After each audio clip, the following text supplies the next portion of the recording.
Ringkasan pelajaran hayat Kisah Para Rasul Berita 21, perkembangbiakan di Yerusalem, Yudea dan Samaria melalui ministri sekelompok sekerja Petrus bagian 16. Setelah Stefanus ditentang dan ditangkap, ia bersaksi di hadapan Mahkamah Agama dan kemudian ia dilempari batu. Setelah ini dalam pasal 7 ayat 1-3 tercatat mengenai penganiayaan gereja di Yerusalem. Sewaktu Stefanus bersaksi di hadapan Mahkamah Agama, ia berkata, "Hai saudara-saudara dan bapak-bapak, dengarkanlah.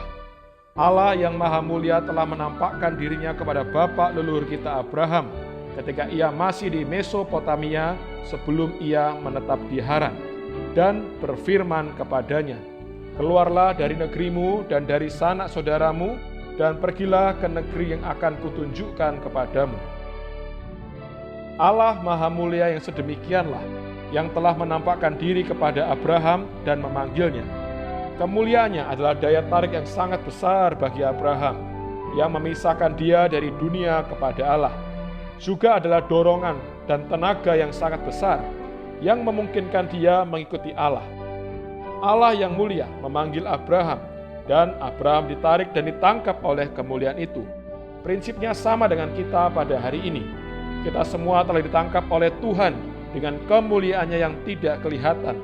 Kita telah ditangkap oleh kemuliaannya dan kita tidak dapat melarikan diri.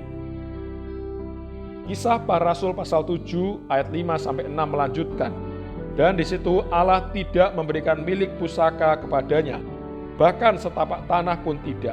Tetapi ia berjanji akan memberikan tanah itu kepadanya menjadi miliknya dan milik keturunannya, walaupun pada waktu itu ia tidak mempunyai anak.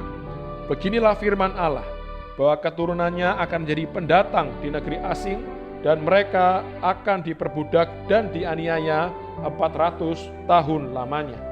400 tahun yang disebut dalam Kejadian pasal 15 ayat 13 dan Kisah Para Rasul pasal 7 ayat 6. Dihitung dari saat Ismail mengolok-olok Ishak dalam Kejadian 21 sampai pada saat bangsa Israel keluar dari tirani Mesir dalam Keluaran 12. Inilah periode keturunan Abraham menderita penganiayaan dari orang-orang bukan Yahudi. Dalam Kisah Para Rasul pasal 7 ayat 14-15, Stefanus membicarakan tentang Yakub, Yusuf, dan Musa. Dalam pasal 7 ayat 41-43, Stefanus melanjutkan berkata, "Lalu pada waktu itu mereka membuat sebuah anak lembu dan mempersembahkan persembahan kepada berhala itu, dan mereka bersukacita tentang apa yang dibuat sendiri oleh mereka. Lalu berpalinglah Allah dari mereka dan membiarkan mereka beribadah kepada bala tentara langit seperti yang tertulis dalam kitab nabi-nabi. Apakah kamu mempersembahkan kepadaku kurban sembelihan dan persembahan selama 40 tahun di padang gurun itu, hai kaum Israel? Malahan kamu justru mengusung kemah Molok dan bintang dewamu Refan. Patung-patung yang kamu buat itu untuk disembah. Karena itu, aku akan membawa kamu ke dalam pembuangan ke seberang Babel." Dalam ayat 44-46, Stefanus sampai pada perkara tentang tempat kediaman Allah, kemah kesaksian. Dalam ayat 48, Stefanus mengatakan bahwa Yang Maha Tinggi tidak tinggal di dalam rumah-rumah buatan tangan manusia. Ini menyiratkan bahwa Allah akan meninggalkan bait perjanjian lama yang material dan memulai suatu zaman yang baru, supaya umatnya dapat menyembah Dia dari dalam roh, tempat kediaman rohani Allah gereja. Dalam ayat 51-53, Stefanus mengatakan satu perkataan yang sangat tegas kepada para penentangnya, sehingga ketika anggota-anggota Mahkamah Agama itu mendengar semuanya itu, hati mereka sangat tertusuk. Mereka menyambutnya dengan kertak gigi. Ayat 55 melanjutkan, "Tetapi Stefanus yang penuh dengan Roh Kudus menatap ke langit, lalu melihat kemuliaan Allah, dan Yesus berdiri di sebelah kanan Allah." Stefanus melihat kemuliaan Allah dan melihat Yesus berdiri di sebelah kanan Allah. Stefanus tidak mempedulikan lingkungan, tetapi dengan penuh roh ia menatap ke langit.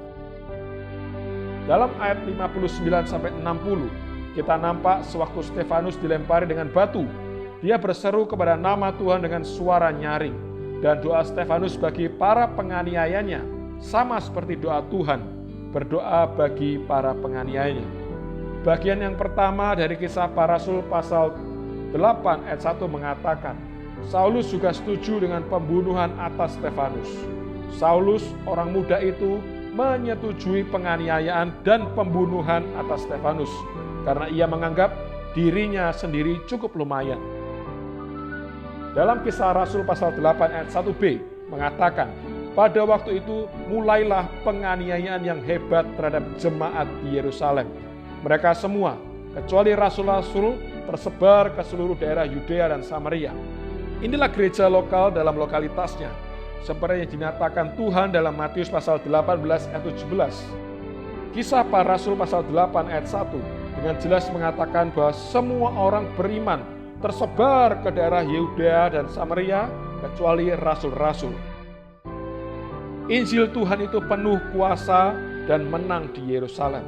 Sebelum penganiayaan itu, pasti ada ribuan orang beriman di Yerusalem. Kemudian selama penganiayaan yang hebat terhadap gereja, semua orang beriman ini pergi, kecuali rasul-rasul.